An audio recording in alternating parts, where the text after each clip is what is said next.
food prices are getting ridiculous. So today we're going off the cuff and we're going to go for a walk around. I'm going to find you 5 crops that are really expensive to buy at the supermarket, but you can grow at home so easily and basically for free, especially once they're established. And that's the key. Sometimes the best crops aren't just the ones you like to eat, they're the ones you buy from the supermarket and you look at the price tag and you go, crikey, that is rich.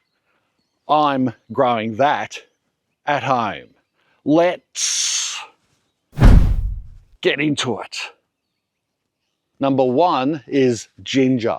Ginger's one of those crops that is really useful in the kitchen, but surprisingly expensive to buy at the supermarket. The good thing is, in a warm climate like mine here in southeast Queensland, ginger is dead easy to grow. You plant a piece of the rhizome, give it rich soil, moisture, mulch, and some filtered light, and it'll multiply underground tenfold from just one little piece.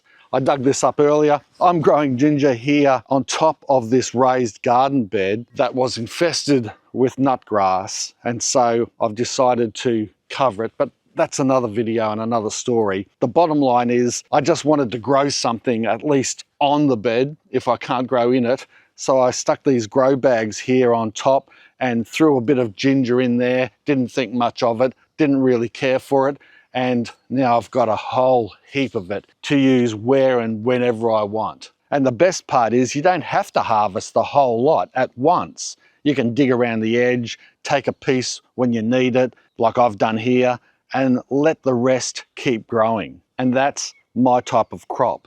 Easy, productive, and a lot cheaper than buying little pieces from the supermarket. Number 2 is citrus, especially oranges for juice and rare citrus like yuzu and kefir limes. Now, oranges might not always seem expensive if you're just buying a few, but once you start juicing them, you realize how many oranges it takes to make a decent amount of juice. I mean, have you ordered orange juice lately from a cafe or restaurant? I mean, it's like, what? You want real orange juice, freshly squeezed? I mean, that takes effort and is going to cost you a fair buck. Having your own citrus tree is like having a fresh juice machine growing in your backyard. And then you've got specialty citrus like this kefir lime here, where you can use the fruit, not to eat, but you can grind the rind down and use that as well as these leaves. You chop them up nice and fine, and they make the most wonderful Thailand or Asian inspired stir fries and curries you could imagine, all by just adding these simple ingredients that you basically get for free over and over for years and years and years in your backyard. Yuzu is another great example. It can be really expensive and hard to find as a citrus, but you can grow it yourself. You've got this beautiful aromatic citrus tree that can grow rather large in the backyard, but you can keep it down as small as you want. But that citrus is used for specialty dressings, sauces, vinegar, drinks, desserts, all sorts of fancy stuff without paying the fancy prices. Citrus trees can take a little time to establish, but once they're producing, you're going to get fruit year after year for, look, several decades. And that, to me, is real self-sufficiency and saving money. Number 3 is turmeric. This is another exotic crop that is way overpriced at the supermarket or your corner greengrocer for how easy it is to grow at home, especially in warmer climates. But having said that, you can grow this in a cool climate, in a hothouse or a warm area against a really sunny wall, especially at the moment over in Europe and England. You could grow this. This would love that extra heat.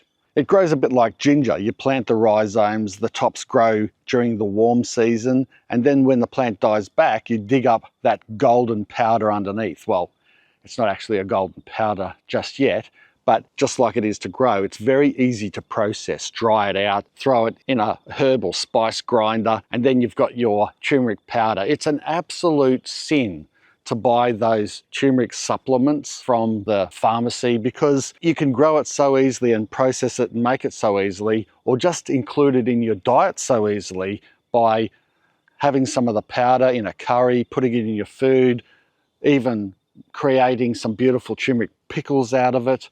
Or, I don't care, put it in your latte and coffee or tea if that's what you want to do with it. But please don't buy the supplements. That's such a waste of money. And personally, I reckon, I mean, there's no scientific proof to this, but I reckon you're better off digesting the real stuff through cooking it rather than tablet form any day. It grows in small containers as well as larger containers or straight in the ground. Practically grows anywhere. These raised birdies garden beds, they're a favourite of mine. They're on sale at the moment. They've got a package deal. So if you want to cash in before the end of financial year, go there and you can get an extra discount by using my code and link to get an extra 5% off. The details are in the description below, and also you can go to my website under the Support Me page. You can hit that green Support Me button. It'll bring up those businesses that I work with and that you can get a discount from if you buy through there. But just a tiny finger of this turmeric replanted will grow you a whole big plant, and a fistful or double this in turmeric in basically one season. What happens to me often is I'll miss parts of the plant when you dig it up, and it'll just grow back naturally. And that's why I've got turmeric all around my property everywhere. Even in places that I've forgotten and I've put it down, it'll root from the top and start growing a whole new plant. It's that dead set easy to grow and multiply. So it really is free once you buy your first finger of it. Number 4 is African horned cucumber, or kiwano, or horned melon.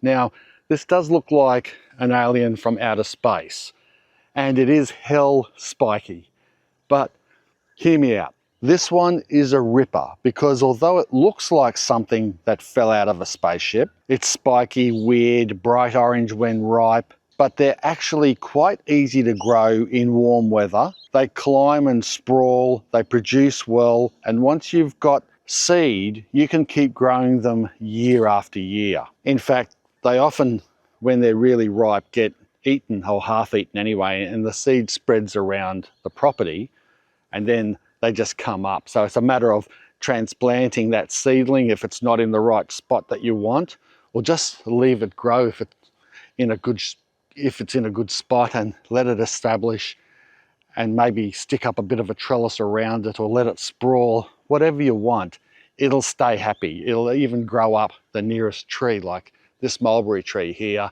It has taken a good friend to and is growing up while we're in winter, so it gets plenty of sun. That will change when this mulberry tree gets its leaves back though. The inside is green, jelly-like and full of seeds, but the seeds are really easy to eat. It's like a kiwi fruit, just sort of slides down. It's no problem at all, and they're very healthy for you. The flavour's mild, it's a bit cucumbery, a bit citrusy, and one of those crops that get people talking. You can't readily buy this, or not very often anyway, in the supermarket here in Australia, because I think it's just too exotic. But in some places around the world, in the USA, for example, and UK, you'll pay big prices for this. Like, I mean, huge. So it's definitely worth growing this exotic at home.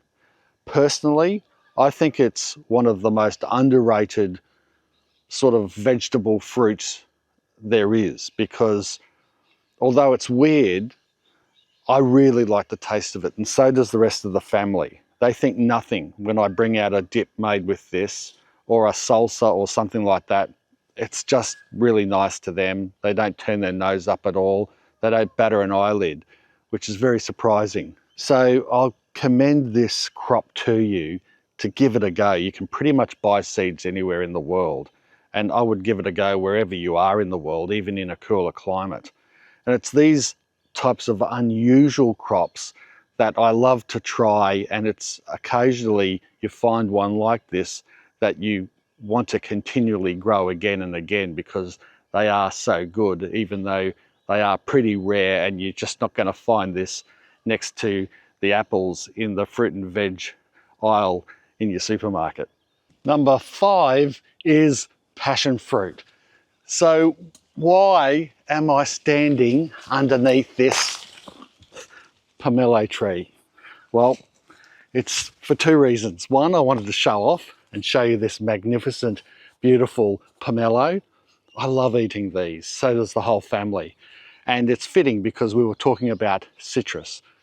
But passion fruit is growing up this pomelo and using it as a natural trellis, a living trellis. And passion fruit can be shockingly expensive to buy, especially when they're out of season or sold individually. But I just wanted to show you a demonstration that our passion fruits come up all over the garden, wherever, and even sometimes climb up our own citrus trees. They are that popular and that easy to grow.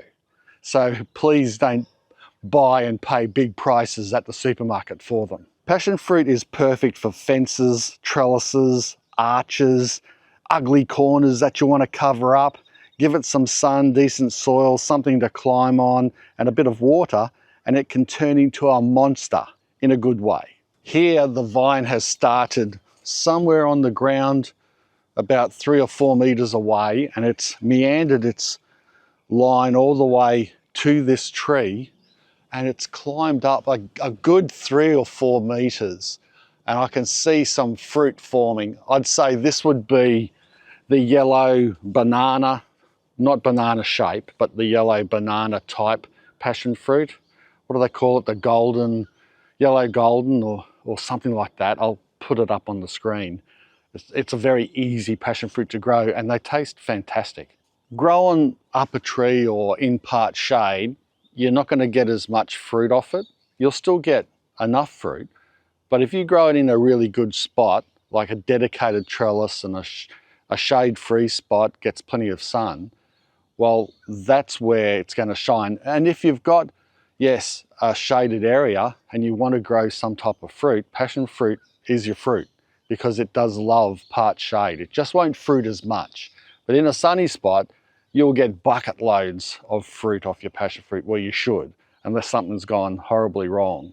And that means a bucket load of savings instead of buying them. You can use the pulp fresh in drinks, desserts, yogurt, cakes, cordial, sauces, or freeze it for later. And honestly, few things feel more satisfying than going outside in the morning and finding a passion fruit that has fallen off the vine on the ground, picking it up and eating it, scooping it out with a spoon, and knowing you didn't have to buy the thing. So if you're passionate about saving money, there you go. There's 5 expensive crops to buy that you can grow at home for practically free, especially once they get established. And that's one of the best lessons in growing your own food. Don't just grow the cheap stuff, grow the crops that save you real money, the crops that are hard to find, and the crops that give you something better than you can buy. Because once you get them established, they can keep paying you back year after year, and that is going to save you bucket loads, and you won't even realize it. You'll just take it for granted after a period of time. Well, I hope you enjoyed this video. If you did, make sure you give it a big save money, grow expensive crops at home for free thumbs up. Share the video around and subscribe if you haven't already. Don't forget those end of financial year specials and that. Have a look at my support me page, go through it, find what's on sale. If you're in the market to buy something at the moment, you might as well get it before the prices go back up again. Speaking of saving money. Thanks a lot for watching. Bye for now. Cheers. Oh, it feels heavy. Yum.